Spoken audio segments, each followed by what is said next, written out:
While a good car makes your ride easy, a flat tire can put a speed bump in your day. Fret not, all you need is a tubeless tire repair kit. The kit comprises of a rasper or smoothing tool, puncture repair strips and an insertion tool. Additionally, you would need a plier or a knife or a blade. Step 1. Locate the puncture. In this case, the nail is quite visible. Step 2. Take out the nail. Use the plier to take out the nail. Remember the direction. Step 3. Use the rasper tool. Insert the tool in the direction of the insertion to smoothen the hole. Leave it inserted so that the air doesn't escape. Step 4. Keep the insertion strip ready by inserting them into the insertion tool halfway. It's like putting a thread into a needle. Step 5.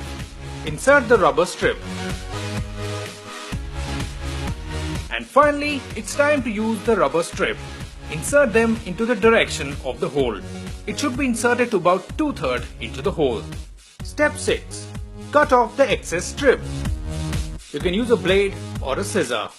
Your puncture is repaired permanently. No need to go to a puncture shop. And now here is a quick recap.